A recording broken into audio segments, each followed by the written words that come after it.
The Adoration Chapel gives us a place to go away from all the other stuff that's going on in our life and the noise, and to go someplace where it's truly just you and the Lord. And that's a very humbling, very special experience for me.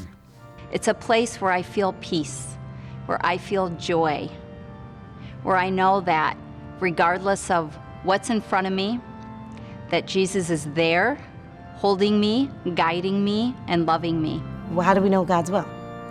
How are we supposed to know unless we sit with Him? And that's how we figure out, what does God want from all this? He wants us to change. And that adoration gives us that time. If I wanted to find some silence and just some peace in my life, amidst all the hustle and bustle, I knew where I could go. And He would always be there, waiting for me, to spend time with me, and help comfort and give me guidance. When I began at St. Peter and Paul School, there were many goals. One of them that was near and dear to my heart was to do a beautiful job. Take very seriously my role in forming students in their rich Catholic education. Top of that goal was to make sure that the sacraments, Jesus Christ in general, especially the Eucharist, was the center of their lives. We started adoration, and everybody finds a time during that day to go to adoration and to just take the time to relax, something we don't do enough of in our world, to be in the presence of Jesus Christ in the Adoration Chapel.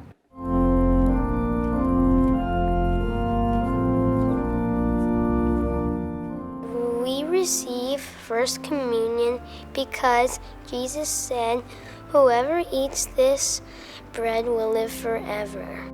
On the day of my First Communion, there were probably 3 things that were really special to me and I really liked. Number 1 is that most of my family, from my mom's side of the family and my dad's side, came. Number 2 is I got to say the rosary in the first luminous mystery. 3 is I got to receive Jesus' body, blood, soul, and divinity. Jesus just settles everything.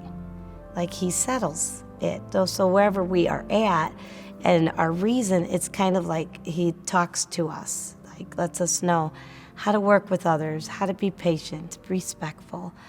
There's just this quiet teacher, our Lord, that directs us in the right way. When I sit there in the Adoration Chapel, it is absolutely quiet. Again, particularly if you're there alone, and oftentimes I have been, and to just gaze on the altar and see the host inside the monstrance and understand that that is truly God, the Lord.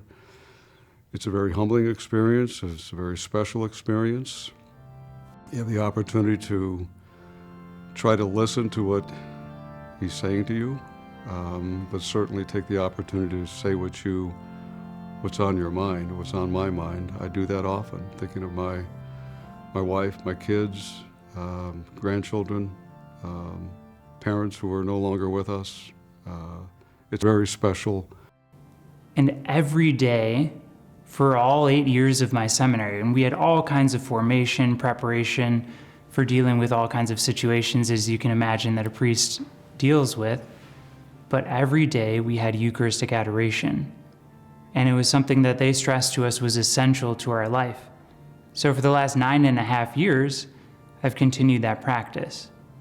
And whenever I would go on seminary breaks and I'd come home for a couple weeks just to spend time with my family, I would continue to come back to the Adoration Chapel because I realized that, well, this was my favorite place on earth. That here, Jesus was always waiting for me. If I wanted to know where God was, I knew where He was. I also know that Jesus is present in the Eucharist. He's not kind of there. He's not standing a little bit away from me. He's actually in the Eucharist and He's going inside of my body. It's the closest He can be to me. We know, and I know through experience, when Jesus Christ is the center of our lives, when we rely on Him, when we receive him over and over in the Eucharist, as much as we possibly can, our lives are different. Our lives are changed. Going to adoration at the scheduled time, it disciplines you to do something that at the end of the day you're going to benefit from, just from the experience of being there alone with God. To have that time consistently, that we schedule it in, he's our greatest teacher.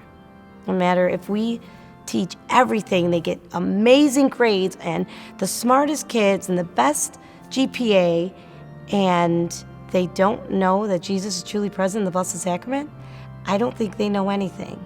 But if they leave the school and forget everything they learn, how to add, how to subtract, divide, if they forget all of that, even forget everything they learned for their confirmation test, but they know Jesus is truly present in the Blessed Sacrament, they know everything.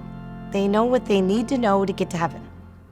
I don't think I would be a priest today if I hadn't been brought in by my religion teacher to spend just those 10, 15 minutes periodically in the Adoration Chapel.